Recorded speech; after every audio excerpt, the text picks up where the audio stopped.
Assalamualaikum warahmatullahi taala wabarakatuh. Alhamdulillah wassalatu wassalamu ala sayyidina Muhammad wa ala alihi washabihi ajmain. Rabbi shrahli sadri wa yassir amri wa hlul 'uqdatam min lisani yafqahu qawli.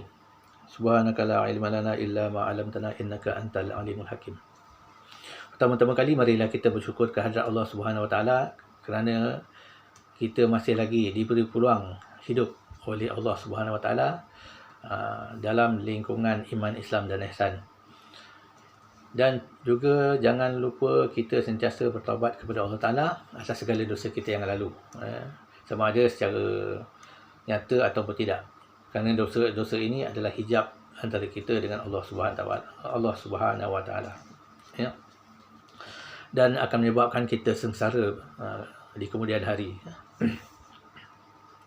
Baik, pada kali ini saya ingin mengupas sedikit satu isu yang ditimbulkan oleh satu dua individu yang mengatakan ma'rifatullah ataupun mengenal Allah ataupun kaedah mengenal Allah ataupun Islam ini ada perkara yang di luar akal.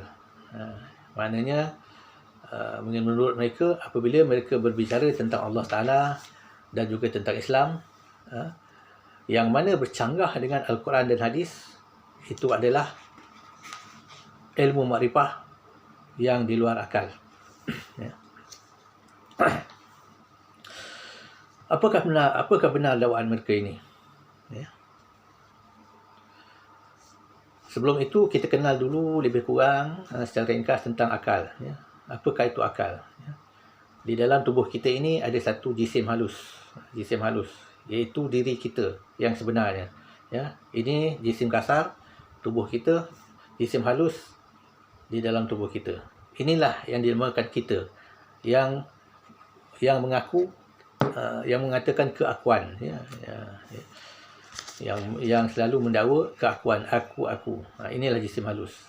Jisim halus ini adalah rahsia Allah Taala, ya, di mana ia berfungsi kepada empat.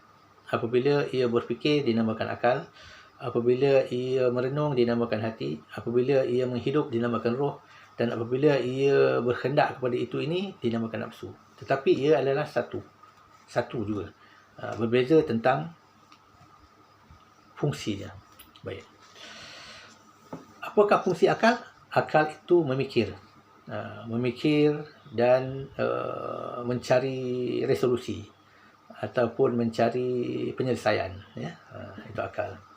Dia berkaitan dengan hati. Apabila akal itu berfikir, dihantar kepada hati untuk merenung, ya. Baik.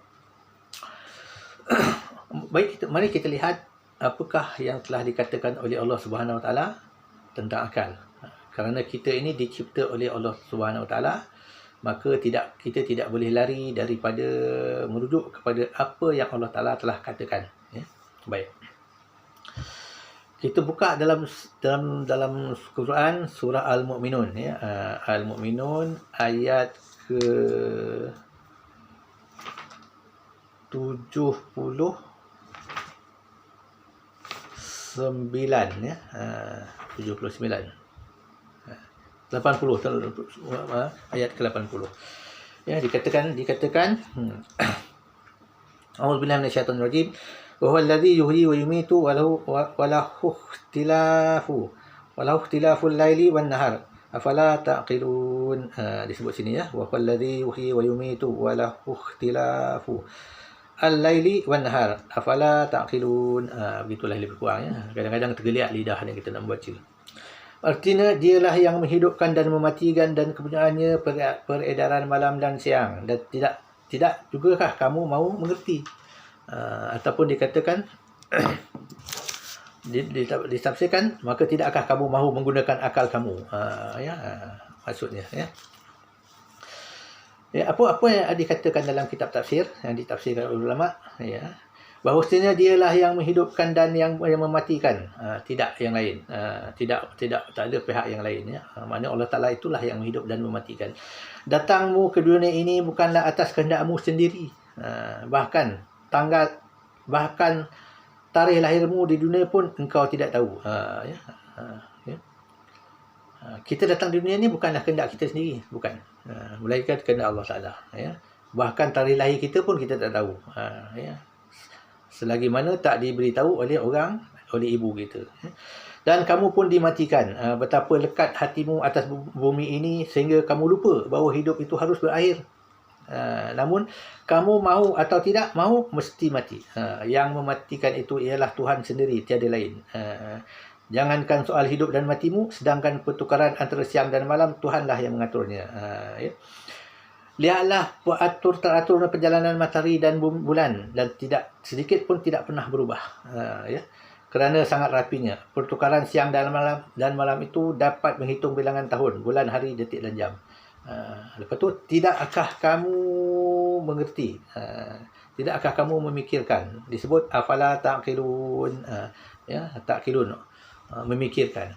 Di sini jelas Allah Ta'ala telah menetapkan akal itu adalah satu alat untuk kita mengetahui agama, ya, itu agama, mengetahui tentang dirinya, tentang makrifah kepadanya, ya. Baik, kita lihat lagi satu ayat, ya, daripada surah Az-Zariyat, ya, ayat ke-22. Ya, a'udzubillahi minasyaitonir rajim. Wa fis sama'i, bukan, ya. Ayat yang ke-21. Wa fi anfusikum afala tubsirun. Dia kata maksudnya, dan di dalam diri kamu sendiri apakah kamu tidak pandang? Apakah kamu tidak lihat? Ya. Baik. Ya.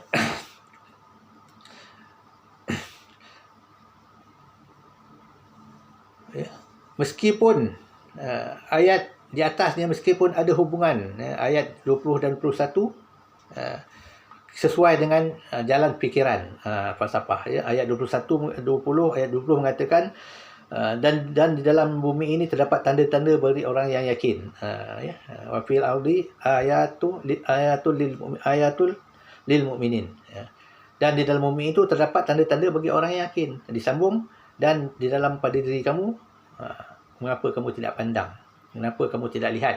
Ya, kenapa kamu tidak memikirkan? Ya, ya, ini sesudah manusia menambah keyakinan kerana merenungkan isi bumi. Namun setelah melihat alam keliling, manusia akan kembali kepada merenungkan siapakah diri kita sendiri, di mana asalku, akan ke mana pergiku. Ya, dia berenung. Itu nama dia berenung. Berenung dan dia memikirkan. Diri berharga kerana usaha dan jasa ketika hidup, dan jika mati tubuh tidak akan dapat ditahan lama-lama lagi, sebab dia akan jadi bangkai. Ya. Lekas dikuburkan, sebab sama saja busuk bangkai seorang penyabit rumput dengan sultan, sama je bangkai. Di sini kita kena fikir, kita lihat, ya, sama je. Namun sesudah manusia mati, yang menentukan nilai hidup adalah amal dan jasa waktu kita hidup. Ya. Oleh sebab itu dia kata ayat 20 dan 21 ini menyuruh kita memikirkan dan merenung bumi yang ada sekeliling dengan penuh yakin.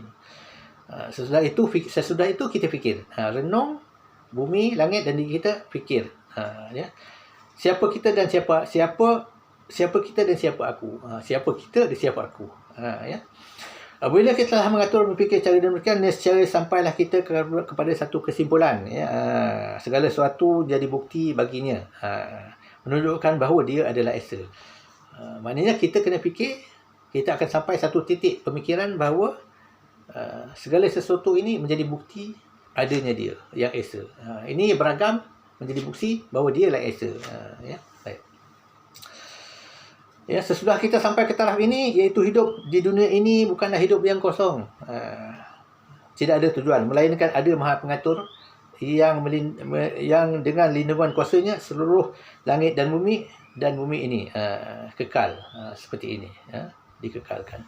Mana dua ayat ini yang saya bawa ini menyatakan fungsi akal, bahawa agama Tuhan wajib di atas jalan akal, ya, kerana akal itu adalah menyokong untuk memahami Al-Quran, memahami firman Allah dan sabda Nabi, ya. Kerana apa? Tidak dikatakan beragama bagi orang yang tidak berakal. Baik.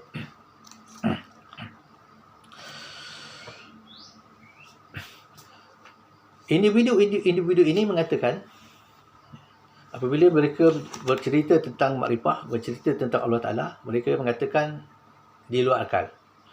Ya, walaupun bercanggah dengan Al-Quran dan hadis Nabi. Ya. Kenapa? Apabila kita mahu bercerita tentang Allah Ta'ala ataupun mahu mengenal Allah Ta'ala, wajib di atas apa yang Allah Ta'ala itu sendiri nyatakan tentang diri dia. Ya. Jadi kalau Allah Ta'ala kata dia wujud, wujudlah. Jadi kalau Allah Ta'ala kata dengan firman Al-Quran itu dia bersalahan dengan segala sesuatu, bersalahanlah. Ya, kerana Al-Quran ini adalah firman Allah Ta'ala, kalam lafzi yang asalnya dari kalam nafsi, yang zatiah. Saya telah jelaskan dahulu, ya. Maka wajib kita berpandukan apa yang Allah Ta'ala telah jelaskan. Ya. Tidak boleh melebihi itu.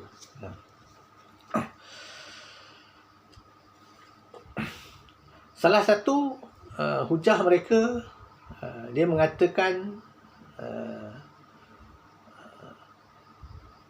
ada perkara di dalam agama kita, kisah-kisah dalam Quran di luar akal.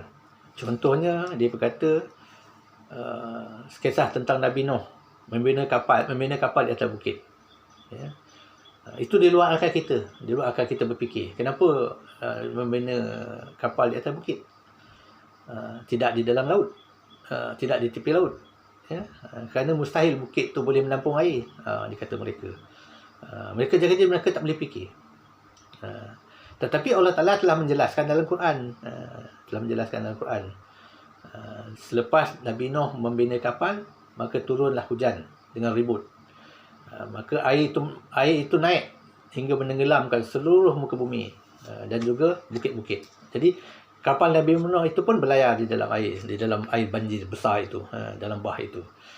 Jadi ini semua tidak mustahil di luar akal. Tidak mustahil. Kerana apabila hujan turun mencurah-curah, ya, bumi dipenuhi air, maka dengan sendirinya kapal itu akan berlayar di dalam air banjir atau bah yang besar itu. Tidak mustahil. Ya. Jadi kita boleh terima dengan akal kita. Jadi individu ini mengatakan di luar akal. Kerana apa? Dia tidak melihat konteks ayat yang seterusnya. Ya.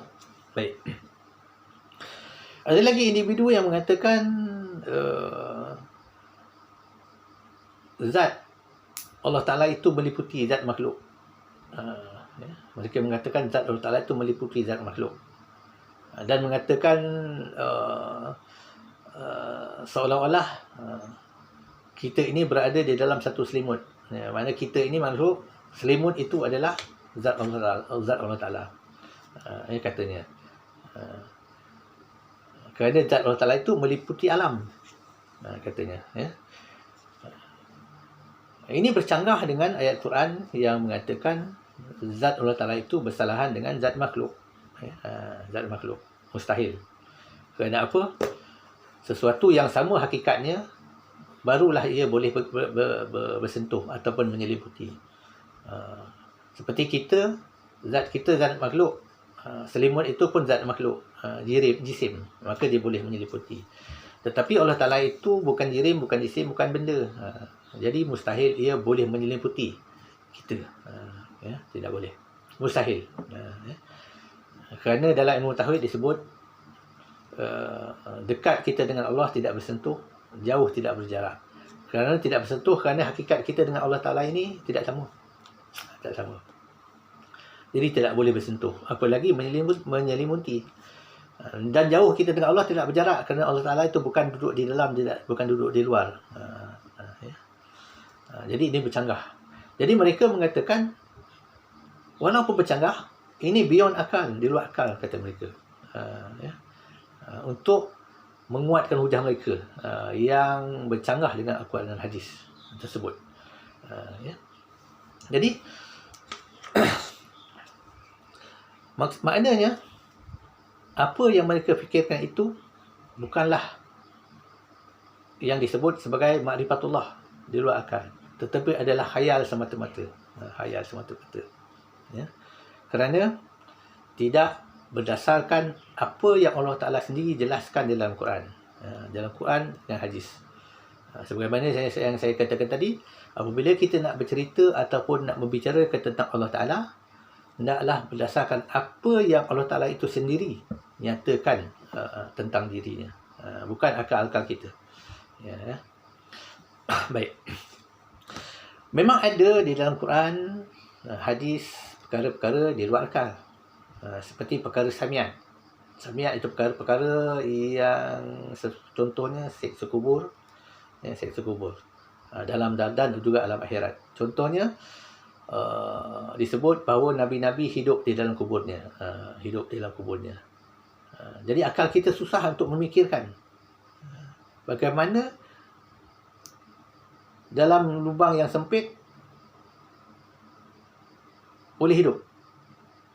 Apakah hidup di dalam kubur itu seperti kita hidup di atas dunia, duduk, lepas tu tidur, lepas tu berjalan, lepas tu masak? Sulit bagi akal kita untuk memikirkannya. Bahkan ditolak oleh orang-orang yang anti agama. Di sini datangnya perintah Allah, sami'na wa ata'na. Kami dengar dan kami taat. Dengar apa yang Allah Ta'ala kata dan taat, percaya. Walaupun di luar akal. Inilah kadang-kadang digunakan oleh orang-orang individu ini mengatakan apa yang mereka kata itu di luar akal. Tetapi berbeza dengan perkara samiat tadi. Perkara samiat tadi telah dijelaskan oleh Allah Ta'ala dengan nyata. Nabi-nabi hidup di dalam kubur, salah satu contohnya. Tetapi mereka ini tidak ada statement dasar yang menyatakan. Cuma mereka reka satu ajaran yang bercanggah dengan Quran hadis, kemudian dinisbahkan kepada perkara yang sulit diterima akal. Dan mereka seolah-olah mereka mahu orang yang lain mendengar secara sami'na wa ata'na.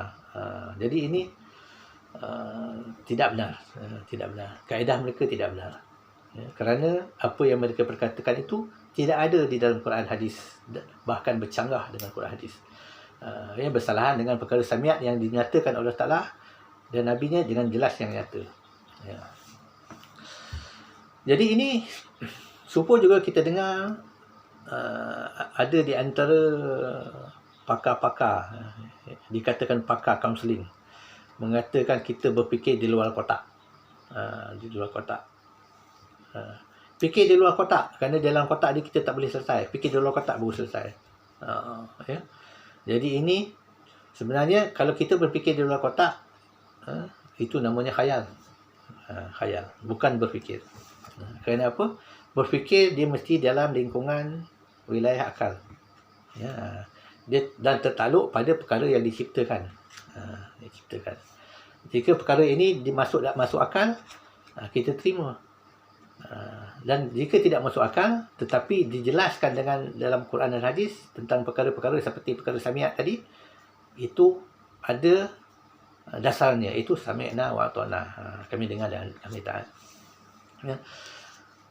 Jadi jelaslah apa yang dikatakan oleh individu ini, apabila mereka bercerita tentang Allah, itu adalah di luar akal. Kerana walaupun bercanggah dengan Quran hadis, bercanggah dengan kaul mutawatir. Seperti mereka mengata zat Allah menyeliputi zat dan makhluk. Dan mereka berkata Allah Ta'ala tidak boleh dilihat sama sekali. Tak boleh dilihat sama sekali. Sedangkan Quran hadis mengatakan Allah Ta'ala boleh dilihat di akhirat. Jadi jelaslah perkataan mereka ini atau kaedah mereka ini kaedah yang bercanggah dengan Al-Quran hadis dan tidak boleh dipakai. Bahkan boleh dikatakan kaedah ini boleh menyesatkan orang-orang lain. Okey, sekianlah dulu. Wabillahi taufiq wal hidayah. Wassalamualaikum warahmatullahi taala wabarakatuh.